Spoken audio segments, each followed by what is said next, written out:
السلام علیکم ورحمۃ اللہ وبرکاتہ۔ کیا حال ہے آپ سب کا؟ میں امید کرتی ہوں آپ ایمان اور صحت کی بہترین حالتوں میں ہوں گے انشاءاللہ۔ اللہ تعالیٰ ہماری طرف ہر آنے والے شر کو خیر میں بدل دیں۔ نحمد و نصلی علی رسول الکریم، اما بعد، فاعوذ باللہ السمیع العلیم من الشیطان الرجیم من ہمزہ ونفخہ ونفثہ۔ بسم اللہ الرحمن الرحیم۔ رب اشرح لی صدری ویسر لی امری واحلل عقدۃ من لسانی یفقہوا قولی۔ اللہم صلی علی محمد وعلی آل محمد کما صلیت علی ابراہیم وعلی آل ابراہیم انک حمید مجید۔ اللہم بارک علی محمد وعلی آل محمد کما بارکت علی ابراہیم وعلی آل ابراہیم انک حمید مجید۔ ربی زدنی علما، ربی زدنی علما۔ آج ہمارا سبق سورۃ الانفال ہے، آیت نمبر 42۔ یہ آیات ہم جنگ کے بارے میں پڑھے تھے، جنگ بدر کے بارے میں، یہ بھی آیات اسی سلسلے میں ہیں۔ تو چلیں اپنا سبق شروع کرتے ہیں۔ اذا انتم بالعدوۃ الدنیا وہم بالعدوۃ القصویٰ۔ اللہ کہتے ہیں اے مسلمانوں، اس وقت کو یاد کرو جب تم مدینے کے اس ناکے پر پڑاؤ ڈالے ہوئے تھے جو کہ بالکل کفار کے قریب تھا، اور کفار بھی وہاں پڑاؤ ڈالے ہوئے تھے۔ تو وہ قافلہ جو کفار کا تھا وہ مقابلے میں تمہارے سے نیچے تھا، یعنی وہ لوگ کم تھے، اور ایک نشابی علاقے سے گزر رہا تھا، اور اگر تم دونوں فریق پہلے سے جنگ کے مقرر کردہ وقت جو تھا اس پر پہنچ گئے اور عہد و پیمان کر لیتے تو یقیناً تم سب کیا تھے، یعنی ایک بندہ جو تھا وہ، چلے ترجمہ پڑھتے ہیں پھر آپ کو سمجھ آ جائے گی، یعنی کہ تم سب وقت مقررہ پر پہنچتے، تو اگر تاخیر ہو جاتی تو اللہ تو یہ چاہتا ہے کہ جو تم کام کر رہے ہو وہ صحیح کرو۔ یعنی یہ جو آیات ہے، پھر اللہ کے کہتے ہیں کہ اللہ کے حکم سے جو بندہ ہلاک ہوا اسے ہلاک ہی ہونا تھا، اور جو زندہ بچ گیا ہو تو وہ اللہ کے حکم سے زندہ رہا، اور بے شک اللہ سننے والا ہے اور جاننے والا ہے۔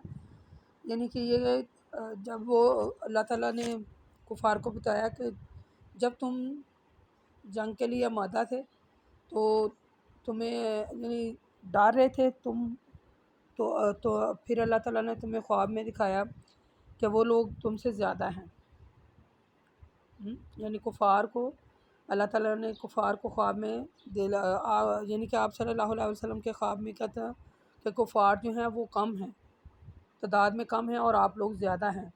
تو یعنی اللہ تعالیٰ نے مسلمانوں کے دل میں یہ جو خوف تھا کہ وہ زیادہ ہے اور کہیں ہمیں شکست نہ ہو جائے، تو اللہ نے خواب کے ذریعے آپ کا دل مطمئن کیا کہ آپ مطمئن ہو جائیں، وہ کفار جو ہیں وہ مقابلے میں آپ سے کم ہیں، ٹھیک ہے۔ تو کفار کے دل میں اللہ تعالیٰ نے یہ ڈر، یہ رعب ڈال دیا کہ مسلمان زیادہ ہیں۔ اذا یریکم اللہ فی منامک قلیلا، یعنی اللہ کہتے ہیں رسول صلی اللہ علیہ وسلم اس وقت وہ بھی یاد کریں جب اللہ نے آپ کو خواب میں کافروں کی تعداد کو کم کر کے دکھایا، اور آپ کو کافروں کی تعداد مثلا ان کو، یعنی کافروں کو دل میں ڈالا کہ آپ لوگ زیادہ ہیں، اور آپ کے دل میں ڈالا کہ وہ لوگ کم ہیں، اس لیے کہ تم کہیں ہمت نہ ہار جاتے ہو اور معاملے میں اختلاف کرنے لگے، لیکن اللہ نے تمہیں اختلاف سے بچایا اور تمہارے دل کی حالت جان لی، بے شک وہ دلوں کی باتوں کو جانتا ہے۔ اور اے ایمان والو، وہ بھی وقت یاد کرو جب میدان جنگ میں ایک دوسرے کے مقابلہ آگے تھے، تو اللہ تعالیٰ نے کافروں کو تمہاری نگاہوں میں اللہ تعالیٰ نے یعنی کہ کافروں کو تمہاری نگاہوں میں کم کر کے دکھایا اور ان کی نگاہوں میں تم کو زیادہ کر کے دکھایا، ٹھیک ہے۔ ہر فریق لڑائی میں کود پڑے اور جنگ سے پہلا توحید کرنے کا ذرا سا بھی خیال دل میں نہ لائے۔ اللہ کو جو کام کرنا ہے اس نے کر ڈالا ہے، اور اللہ جس کام کے کرنے کا فیصلہ کرتا ہے تو اسے کر گزرتا ہے۔ تمام کام اسی کے حکم کی طرف رجوع کرتے ہیں۔ پھر اللہ کے کہتے ہیں یا ایھا الذین آمنوا، اے ایمان والو، جب کبھی تمہارا مقابلہ دشمن کی فوج سے ہو تو ثابت قدم رہا کرو اور اللہ کو بہت یاد کرو تاکہ تم فلاح پاؤ۔ اور اے ایمان والو، اور اے ایمان والو، اللہ اور اس کے رسول کی اطاعت کرتے رہو، آپس میں اختلاف نہ کرو، تم بزدل ہو جاؤ گے اور تم اکھڑ جاؤ گے، اور صبر و استقامت سے اختیار کرو، بے شک اللہ صبر استقامت کرنے والوں کے ساتھ ہے۔ اے ایمان والو، لوگوں کی طرح نہ ہو جانا جو اپنے گھروں سے تو اتراتے ہوئے لوگوں کو دکھانے کے لیے باہر نکلتے ہیں۔ وہ ایسے لوگ ہیں جو لوگوں کو اللہ تعالیٰ کے راستے سے روکتے ہیں اور اپنی تدبیروں میں ہرگز کامیاب نہیں ہے۔ اللہ ان کی تمام تدابیروں کو گھیرے ہوئے ہے۔ ٹھیک ہے، یعنی میدان جنگ میں ثابت قدم رہنا، دوران جنگ اللہ تعالیٰ کو کثرت سے یاد کرنا، یعنی اس آیت سے یہ بھی معلوم ہوتا ہے کہ دوران جنگ اللہ تعالیٰ کو ضرور یاد کرے، اور یعنی کہ جنگ میں ثابت قدم رہنے کے لیے 4 چیزوں کی بہت اشد ضرورت ہے۔ ان میں سب سے پہلے اللہ اور اس کے رسول کی اطاعت کرنا، صبر کرنا، اختلافات کا نہ ہونا، اور چوتھا نمبر ہے کہ اللہ تعالیٰ کو کثرت سے یاد کرنا۔ مجاہدین جو ہیں، جنگ جو کرتے ہیں، انہیں چاہیے کہ اللہ اور اس کے رسول کے احکامات پر شدت سے عمل کرتے رہیں۔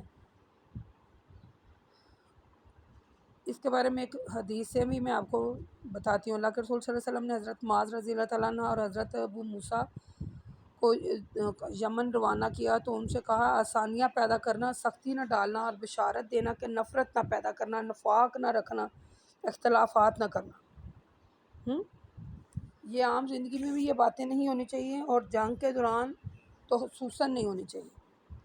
آگے اللہ تعالیٰ کہتے ہیں وَإِذَا زَيَّنَ لَهُمُ الشَّيْطَانُ أَعْمَالَهُمْ وَقَالَ لَا غَالِبَ لَكُمُ الْيَوْمَ مِنَ النَّاسِ وَإِنِّي جَارٌ لَكُمْ۔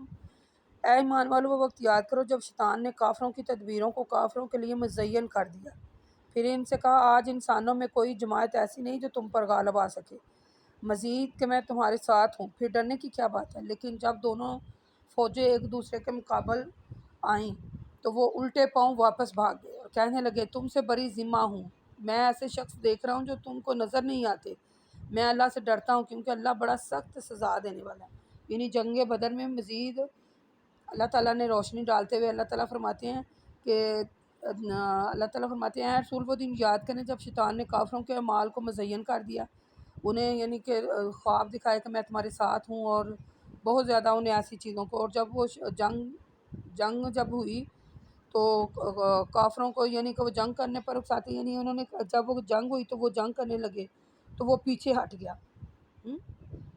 جب مسلمان و کفار کی فوجیں ایک دوسرے کے مقابل آئیں تو الٹے پاؤں پیچھے بھاگ گئے، ہٹنے لگے اور کہنے لگا، میں تو بری ذمہ ہوں، میں اپنی ذمہ داری ختم کرتا ہوں، میں فرشتوں کے ان لشکروں کو دیکھ رہا ہوں جو تم کو نظر نہیں آ رہے، تو میں اللہ تعالیٰ سے ڈرتا ہوں، انی اخاف اللہ واللہ شدید العقاب، اللہ سخت سزا دینے والا ہے۔ فرشتوں کے ان لشکروں کے سلسلے میں یعنی اللہ تعالیٰ نے سورۃ انفال میں ہم نے پڑھا نا آیت نمبر 9 میں کہ میں اللہ کہتا ہے میں تمہارے ساتھ ہوں اور مومنین کو ثابت قدم رکھو، اور کافروں کے دلوں میں تمہارا روب ڈالتا ہوں۔ آگے اللہ کہتے ہیں اذا یقول المنافقون والذین فی قلوبہم مرض، اور اے ایمان والو، وہ وقت بھی یاد کرو جب منافقین اور وہ لوگ جن کے دلوں میں بیماری ہے یہ کہہ رہے تھے، ایمان والوں کو اور ان کے دین میں دھوکے میں ڈال رکھا ہے۔ حالانکہ یہ بات نہیں ہے، ایمان والے بھی اللہ پر بھروسہ رکھتے ہیں، اور جو شخص اللہ پر بھروسہ رکھے تو اللہ اس کے لیے کافی ہے، کیونکہ اللہ غالب حکمت والا ہے۔ ٹھیک ہے، تو اللہ تعالیٰ نے یعنی مزید احسانات کیے مسلمانوں پر جنگ کے دوران، تو اللہ انہیں ہائی لائٹ کر رہا ہے۔ پھر اللہ نے بتایا کہ جو بندہ ثابت قدم رہتا ہے اور جو بندہ صبر کرتا ہے اور اللہ اور اس کے رسول کی اطاعت کرتا ہے اور دوران جنگ میں اللہ کا خاص کر کثرت سے ذکر کرتا ہے، تو اللہ تعالیٰ ضرور انہیں فتح یاب کرتے ہیں۔ اور ان حدیثوں سے یہ تو ثابت ہوتا ہے اور ان باتوں سے کہ منافقین جنگ بدر کے بعد بھی وجود میں ہے، لہٰذا یعنی جنگ احد اور جنگ احزاب یا کسی کی جنگ کی طرف اشارہ، یعنی کوئی بھی جنگ ہو، کوئی بھی کسی جنگ ہو، تو یہ جو باتیں ہیں سب کے لیے یکساں ہیں۔ وَلَوْ تَرَىٰ إِذَا يَتَوَفَّى الَّذِينَ كَفَرُوا الْمَلَائِكَةُ، اللہ کہتے ہیں اے رسول صلی اللہ علیہ وسلم، اگر آپ اس وقت کی کیفیت کو دیکھیں جس وقت فرشتے کافروں کی روحیں قبض کرتے ہیں، تو آپ دیکھیں گے کہ فرشتے ان کے چہروں پر، ان کی پیٹھوں پر مارتے ہیں اور یہ کہتے ہیں کہ عذاب کا مزہ چکھو، یہ ان کے مال کی سزا ہے جو تم پہلے بھیج چکے ہو، یہ اس لیے کہ اللہ اپنے بندوں پر ظلم نہیں کرتا۔ اور اے مشرکین، اگر تم ایمان نہیں لاتے تمہارا حال بھی وہی ہوگا جو حال اصحاب فرعون اور ان سے پہلے لوگوں کا ہوا تھا۔ انہوں نے کہا اللہ کی آیات کا انکار کیا اور اللہ نے ان کے گناہوں کے سبب انہیں عذاب میں مبتلا کیا۔ بے شک اللہ قوت والا اور سزا دینے والا ہے۔ یہ سزا ان کو اس لیے دی گئی کہ انہوں نے اللہ کی نعمتوں کا حق ادا نہیں کیا۔ اللہ تو کسی قوم کی نعمتوں سے مالا مال کر کے ان نعمتوں کو اس وقت تک نہیں بدلتا جب تک وہ خود ہی اپنی یعنی کہ حالت کو کفر سے نہ بدل دیں۔ اے مشرکین، اچھی طرح خبردار ہو جاؤ، بے شک اللہ سننے والا ہے اور جاننے والا ہے، وہ تمہاری حرکتوں سے بھی خوب واقف ہے، اور تمہارا حشر بھی وہی ہوگا جو فرعون اور ان کے ساتھیوں کا ہوا۔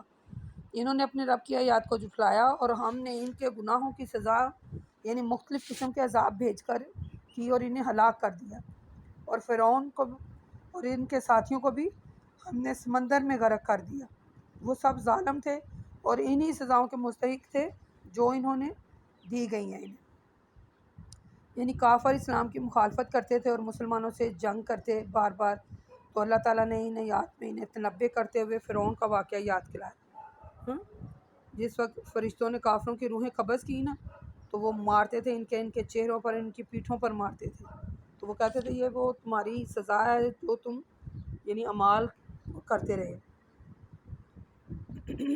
تو اللہ تعالیٰ کی یاد پر ایمان لانا چاہیے، اور جو اللہ نے حکم دیا ہے اور جو اللہ تعالیٰ نے احسانات کیے ہیں پر ان کا شکر ادا کرنا چاہیے، اس کے احکامات کو ماننا چاہیے، ٹھیک ہے۔ ان شر الدواب عند اللہ الذی کفروا فهم لا یؤمنون۔ اللہ کہتے ہیں جانداروں میں اللہ کے نزدیک سب سے بدترین وہ جاندار ہے جنہوں نے حق کا انکار کیا، پھر وہ کسی طرح ایمان نہیں لاتے، کفر میں پڑے رہتے ہیں۔ اور اے رسول صلی اللہ علیہ وسلم، جن لوگوں سے آپ نے صلح کا وعدہ کیا ہے لیکن وہ ہر مرتبہ اپنے عہد کو توڑتے ہیں، تو انہیں ڈرائیں۔ اگر ان لوگوں کو آپ اپنے مقابلے میں میدان جنگ میں پائیں تو ان کے ذریعے ان لوگوں کو منتشر کر دیں، ٹھیک ہے۔ آج کے لیے اتنا ہی کافی ہے، یہ ہم جنگ کے بارے میں پڑھ رہے تھے، انشاءاللہ العزیز آگے بھی پڑھیں گے۔ اللہ تعالیٰ سے دعا ہے اللہ تعالیٰ ہمیں ان کو سمجھنے اور عمل کرنے کی توفیق عطا فرمائے۔ وما الینا الا البلاغ المبین، وقولوا قولی ھذا استغفر اللہ استغفر اللہ استغفر اللہ۔